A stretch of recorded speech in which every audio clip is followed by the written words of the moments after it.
जय जगन्नाथ साथियों, प्रभु जगन्नाथ की कृपा से आप, आपके प्रियजन और परिवार स्वस्थ और सुखी रहें।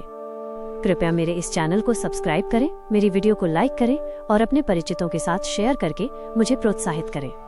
आज की ये कहानी गरीबी को लेकर एक हृदय विदारक कहानी है। आशा करता हूँ कि आप सभी को ये जरूर पसंद आएगी। रोगशैया पर तड़पते हुए आंखों से आंसू बहाते बहाते सोनाली अपने पति को याद कर रही थी। लंबे 5 वर्ष हो गए, पति दादन कमाने गए और अब तक वापस नहीं लौटे। 12 साल का बेटा और 6 साल की छोटी बेटी को लेकर उसका संसार था। पति सुशांत एक अनाथ लेकिन भद्र और निष्कपट व्यक्ति थे। गरीब थे तो क्या, पर बहुत स्वाभिमानी और परोपकारी। लेकिन इस समाज में अच्छे इंसान का स्थान कहाँ है। झोपड़ी जैसे मिट्टी के घर में कभी दिए की रोशनी में तो कभी अंधेरे में रातें गुजरती थी। माँ बाप की इकलौती बेटी थी सोनाली। नाम जैसा सुंदर, रूप उससे भी ज्यादा, सचमुच जैसे स्वर्ग की कोई देवी धरती पर अवतरित हो आई हो। पर हुआ क्या, माँ बाप बहुत गरीब थे। एक दिन खाना खाते तो 2 दिन उपवास करना पड़ता। जैसे ही वो जवानी में कदम रखी, माँ बाप का हैजा बीमारी से निधन हो गया। माँ बाप के मरने के बाद गांव के कुछ दयालु लोगों ने पास के गांव के सुशांत से सोनाली का विवाह कर दिया।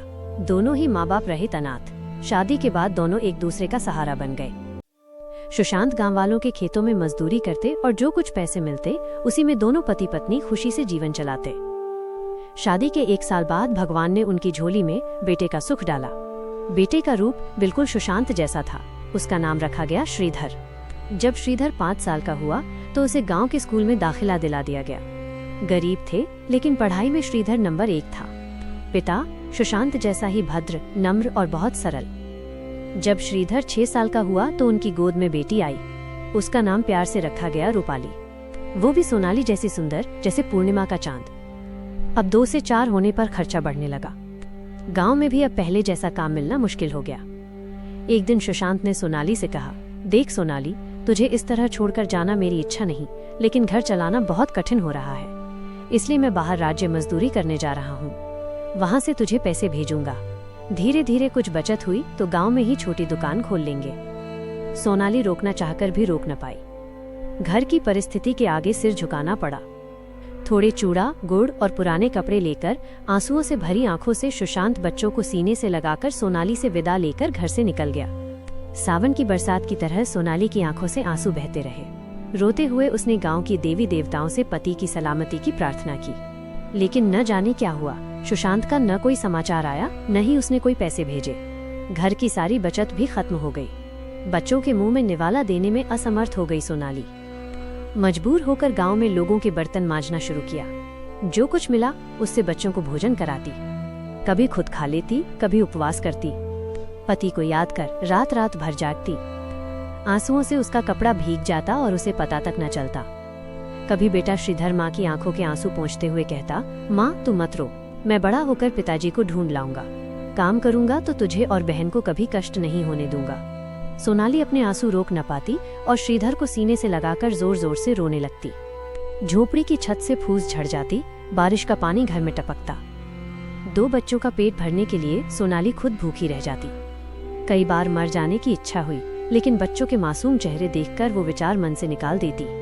भूख, प्यास और कष्ट झेलते झेलते सोनाली बीमार पड़ गई। इतनी कमजोर हो गई कि बिस्तर पर पड़कर उठ भी न सकी। श्रीधर ने पुकारा, माँ माँ। सोनाली ने धीमी आवाज में कहा, बेटा श्रीधर, कुछ खाने को लाया है? नहीं माँ, आज रविवार है, स्कूल बंद है। अगर स्कूल में खाना बनता तो थोड़ा ले आता। सोनाली फूट फूट कर रो पड़ी। हे भगवान, इतना निर्दयी क्यों हो। छोटी बेटी सुबह से भूख के मारे रो रही है।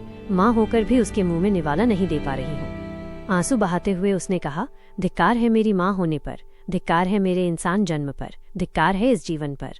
हे प्रभु, इतना दुख देने से पहले तूने मुझे माँ के गर्भ में ही क्यों न मार दिया। माँ की ये हालत देखकर श्रीधर चुपचाप घर से निकल गया। कुछ देर बाद वो हाथ में 2 रोटियां लेकर लौटा। एक अपनी बहन को दी और दूसरी माँ को। सोनाली ने पूछा, बेटा तूने नहीं खाई? श्रीधर बोला, नहीं माँ, मैं खाकर आया हूँ। ये सिर्फ तुम्हारे और बहन के लिए लाया हूँ, तुम दोनों जल्दी खा लो। इतने में बाहर से दुकानदार की आवाज आई, कहाँ गया वो हरामी लड़का? दुकान से रोटी चुरा लाया, आज चोरी की है, कल हत्या करेगा। डर से श्रीधर कोने में छिप गया। सोनाली बोली, बेटा श्रीधर, तूने चोरी की? दुकानदार गरज उठा, जैसी माँ बाप की शिक्षा वैसा ही बेटा। रुको, पुलिस बुलाकर तुम्हें और तुम्हारी माँ बच्चों को जेल में ना डलवाया तो मेरा नाम नहीं। हिम्मत करके श्रीधर घर से बाहर आया, हाथ जोड़कर बोला, बाबूजी, पुलिस बुलाकर हम तीनों को फांसी पर चढ़ा दो। ऐसी जिंदगी जीकर हम क्या करेंगे? माँ बीमारी से मर रही है, दवा के लिए पैसे नहीं, आंसू पोंछने वाला कोई अपना नहीं, बहन भूख से बिलख रही है। मैं सिर्फ 12 साल का बच्चा हूँ, सही गलत समझने से पहले ही भूख और आंसुओं का दर्द समझ चुका हूँ। मेरे माँ बाप ने कभी बुरी शिक्षा नहीं दी बाबूजी, परिस्थितियों ने मुझे मजबूर किया आपके दुकान से 2 रोटियां चुराने पर। मेरी बहन की भूख और मेरी माँ की बेबसी बीमारी ने मुझे चोरी जैसा पाप करने पर मजबूर किया।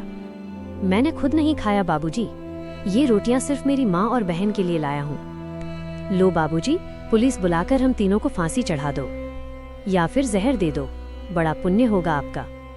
दुकानदार स्तब्ध रह गया, उसके हाथ से डंडा गिर गया, आंसू बह निकले। कांपते हाथों से उसने श्रीधर को सीने से लगा लिया और अपने साथ दुकान ले गया। पीछे सोनाली के हाथ में रोटी का टुकड़ा था, कब उसके प्राण शरीर से निकल गए किसी को पता न चला। पास में छोटी बेटी माँ कहकर रोती रह गई। सचमुच गरीब होना कितना कठिन होता है। भगवान कभी कभी कुछ लोगों के भाग्य में ऐसा दुख लिख देते हैं कि वे जन्म से ही सुख का मतलब नहीं जान पाते। उनकी कहानी ऐसी होती है कि सुनकर श्रोता भी निशब्द हो जाते हैं। हे ठाकुर, जीवन में कष्ट देना तो चलेगा, लेकिन किसी को माँ बाप रहित अनाथ मत करना। दोस्तों, बहुत जगह लोग हमें धोखा देते हैं, हमारे विश्वास को तोड़ते हैं। इसलिए यदि हो सके तो गरीब दुखियों की मदद करो। हम न तो कुछ लेकर आए हैं और न ही लेकर जाएंगे। हमारी मृत्यु के बाद सिर्फ हमारा उपकार, दया और अच्छे कर्म ही हमें लोगों के दिलों में जगह दिलाएंगे। इसलिए कोशिश करो कि तुम दूसरों की खुशी का कारण बनो। जय जगन्नाथ।